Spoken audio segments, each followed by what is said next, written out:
মুরব্বী, গহরডাঙ্গা বোর্ডের মহাসচিব।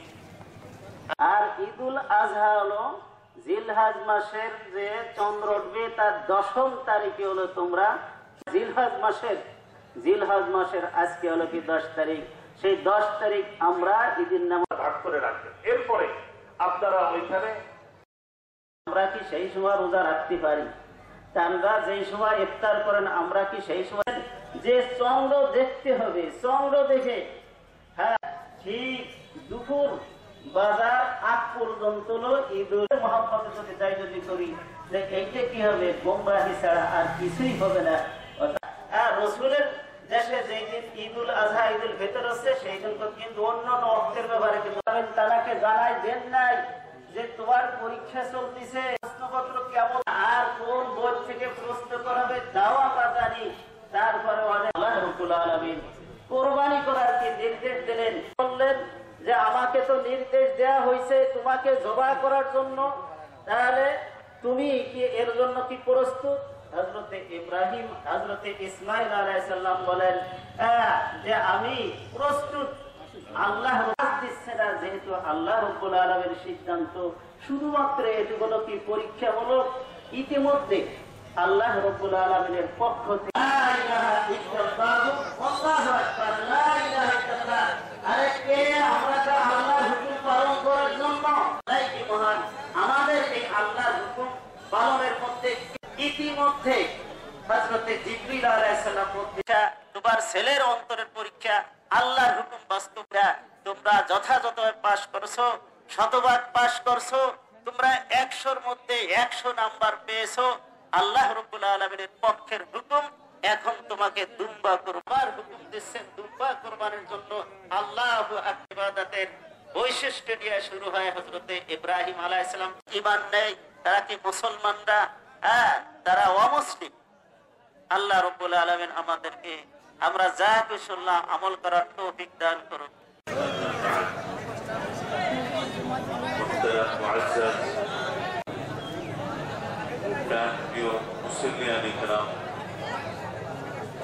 আল্লাহ তাবারক ওয়া তাআলার দরবারে হাজারো লাখো কোটি কোটি শুকরিয়া। তো এখন এই গুরুত্বপূর্ণ আলোচনাগুলো তো আপনাদের যেখানে আছেই, এটার নাম হলো কোরবান। কোরবান হলো আল্লাহ তাবারক ওয়া তাআলার নৈকট্য। যে আল্লাহ তুমি যে হুকুম দিছো এটার ব্যাপারে আমার কোনো কথা নাই, কোনো যুক্তি নাই, কোনো কিছু নাই, কোনো জানার দরকার নাই।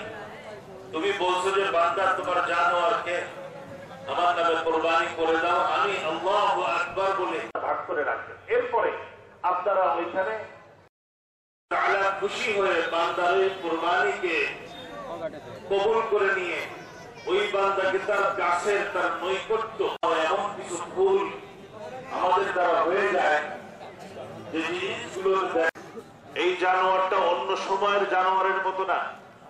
এই জানোয়ারটাকে অনেক আদর করতে হয়, যত্ন করতে হয়, তার সাথে মায়া মোহাব্বত মিলাইতে হয়।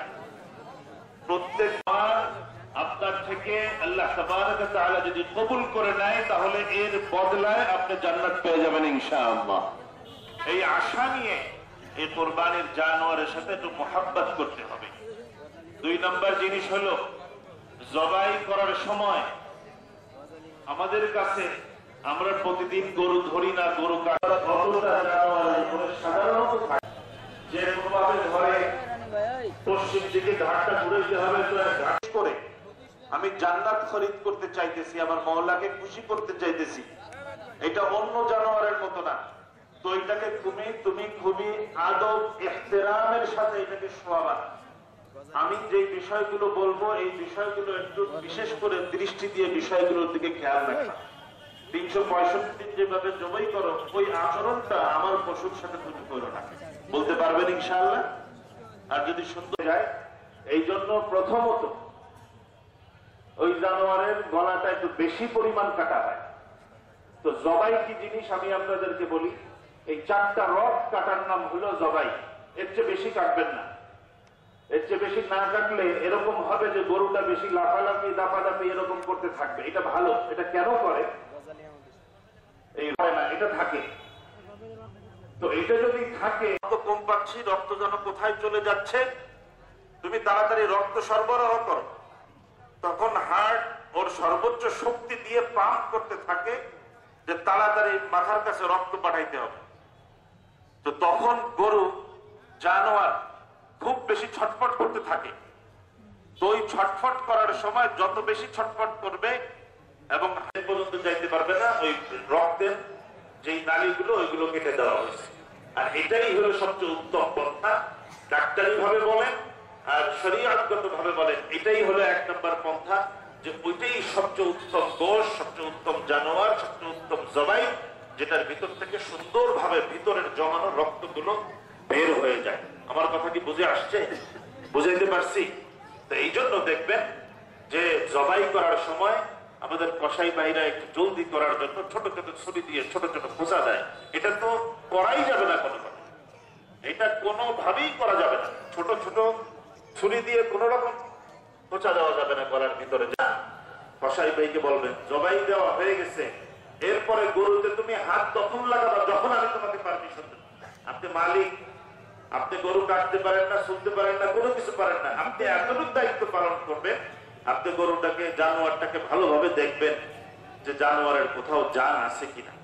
অনেক সময় সামান্য জান থাকা অবস্থাতে ওই তারা কি করে, পায়ের রক কাটা শুরু করে, চামড়া কাটা শুরু করে দেয়, বলে যে কিছু হবে না শুরু করে। কিন্তু এই বিষয়টা খেয়াল রাখতে হবে যে পাশের থেকে ছুরি চালাচ্ছে সেও যেন বিসমিল্লাহ আল্লাহু আকবার বলে তারপরে ছুরি চালায়। কথা বুঝে আসছে? এটার সহজ উপায় হলো, যারা ওইখানে থাকবে গরু জবাই দেওয়ার সময়, যারা ধরলো, যারা শুইলো, যারা কাটলো, যারা পাশে আছে, সবাই জোরে বলে উঠবে, সবাই বলা হয়ে গেছে। কিন্তু মুখের ভিতরে যদি পাক থাকে তাহলে বলতে চায় না, একটু ঠোঁটটা নাড়ায়, ওতে কাজ হবে না, একটু বলতে হবে। আমার কথা বুঝে আসতেছে ভাই? এটা আজকের কোরবানির দিনে এমন কিছু ইহতিমাম করা দরকার যেগুলো রব্বুল আলামিন দেখে খুশি হয় যে আমার বান্দা দিচ্ছে। আল্লাহ তাবারক ওয়া তাআলা এই একটা কোরবানি কবুল হয়ে গেলে এর ওসিলায় আল্লাহ তাবারক করব, ভাগটা 7টা ভাগ করো, 7টা ভাগা দাও। দেখলাম যে না কম বেশি আমার কোনো অসুবিধা নাই, আমাদের আপোষে মোহাব্বত আছে, কিন্তু বোঝার বিষয় আছে। ইনশাআল্লাহ অন্য কোথাও থেকে কখনো আলোচনা করব। তো এইখানে যে আলাদা সেই পয়েন্ট করতে হবে, কিন্তু মাসআলা মাসাইলের জন্য এক টুকরো কম বেশি হইলেও এটার ব্যাপারে একটু অসুবিধা আছে, যার কারণে এটার সহজ একটা পদ্ধতি বলে দিতে ভাগ করে রাখবেন। এরপরে আপনারা ওইখানে সেটা কলিজা দ্বারা ভিন্ন দ্বারা ওইটা পরিপূর্ণ মাসালা, কিন্তু পদ্ধতিটা এরকম করবেন আমি বলে দিলাম। পারবেন ইনশাআল্লাহ? দিয়ে দেন, কমায় দেন, সেটা আপনার ব্যক্তিগত বিষয়। আর একটা বিষয় খেয়াল রাখবেন যে অনেক কিছু আছে সদকা টদকা যেগুলো গরিবদেরকে দেওয়া যায়। কোরবানির জানোয়ার, গরুর ভিতরে বিভিন্ন জানোয়ারের ভিতরে ডাক্তারি সায়েন্সে অনেক সময় অনেক গুরুত্বপূর্ণ বিষয়টা হলো, অনেক গরিব মানুষ আছে আমাদের দেশে যারা সারা বছর পয়সা পাইছে, তার ভিতরে 3 ভাগ করা আপনার জন্য ওয়াজিব, আপনি বুঝে বুঝে দিচ্ছেন না। কথাটা স্পষ্ট ভাবে বুঝেন। আপনার পরিবার, বাচ্চা, তাদের খাওয়ার ভিতরে যদি পিপাসা থেকে যায়, আপনার উত্তম সর্বপ্রথম আপনার বাচ্চা এবং পরিবারের সবাই গোশ খায়, এদের নিজের উপরে নিজের কোরবানি পুরোটা খাওয়াটাই এদের জন্য উত্তম, এদের বিলি করার প্রয়োজন নাই, অসুবিধা নাই, সবাইকে নিয়ে খাওয়ান। আর একটা প্রচলিত ভুল, সেটা হলো আমাদের কষায় যে তুমি গরু কাটবা, তোমাকে 2000-3000 টাকা দেবো, তারপরেও একটু কথা বলে যে ভাই এমনিও তো দেন সারা বাড়াই দেবো, কিন্তু তুমি কিন্তু গরুর গোশ পাবা না। তুমি কিন্তু গরু তোমাকে দিতে হয় না দিতে হয় সেটা আমি বুঝবো, আমি দেবো। আপনি তাকে গরুর গোশ রান্না করে খাওয়ান, কোরবানিটা যেন সঠিক হয়, আল্লাহর পছন্দনীয় হয়। তো যারা নাকি এই জন্য আপনাদের তদারকিতে আজকে মাঠে থাকবে, এলাকা সহ বিভিন্ন জায়গাতে বিভিন্ন জনের নাম তো বলা সম্ভব না, অনেকে চলে গেছেন। এজন্য আমরা নামাজ বাদে হুজুর দোয়া করবেন, আমরা সবাই দোয়া করবো, আল্লাহ দেবতা জান্নাত বসে যায়। আর অনেকে অসুস্থ আছে এবং তাদের সবাইকে আম্মা ইয়াসিফুন ওয়া সালামুন আলাল মুরসালিন ওয়ালহামদুলিল্লাহি রাব্বিল আলামিন। সাইকেলের চাবি হারিয়ে গিয়েছে, যদি কোনো হৃদয়বান ব্যক্তি পেয়ে থাকেন চাবিটাকে, আমাদের একটা চাবি হারিয়ে গিয়েছে, আগের ঈদে একটা জায়নামাজ, পাতলা একটা জায়নামাজ পাওয়া।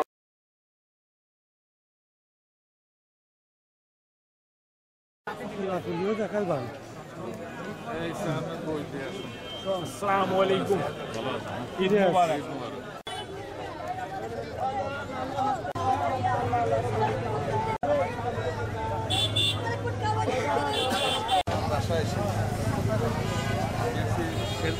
কাকা বলো ঈদ মোবারক।